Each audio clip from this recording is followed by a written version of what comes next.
Wafwaki, the fight against air pollution. Once upon a time in a small town called Green Valley, people lived happily. The town was surrounded by beautiful green hills and tall trees. The air was clean, and the water in the river was clear. The children played outside every day. They ran, jumped, and laughed in the fresh air. But one day something changed. The town started to become more crowded. More and more people moved to Green Valley to find work. Factories and shops were built. Cars filled the streets, and the sound of engines became louder.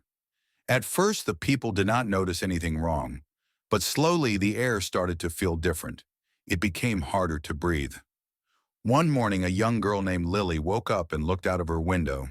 The sky was gray. She could not see the sun. There was a strange smell in the air. Lily felt a little sick. She sneezed and coughed a few times. "What's happening?" she thought. She decided to talk to her mother. "Mom, why does the air feel so bad today?" Lily asked. Her mother looked out the window and sighed. "It's pollution, Lily," she said. "The air is getting dirty because of all the cars, factories, and trash. People are not taking care of the environment." Lily didn't understand. "What is pollution?" she asked. Her mother sat down with her.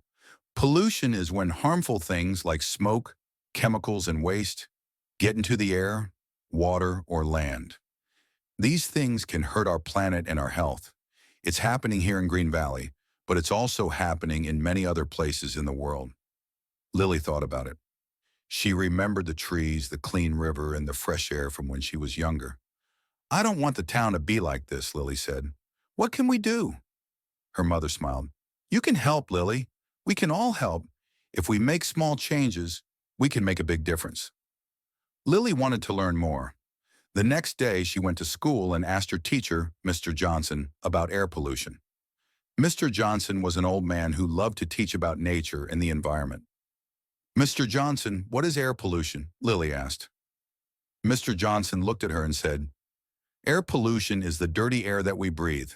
It comes from many things. Cars, buses, and trucks release smoke into the air. Factories send out harmful gases. Burning coal, oil, and wood for energy also makes the air dirty." Lily felt sad when she heard this.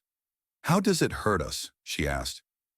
"Well," Mr. Johnson said, "air pollution can cause many problems. It can make people sick. It can hurt our lungs and cause breathing problems like asthma. It can also make the weather hotter and cause climate change.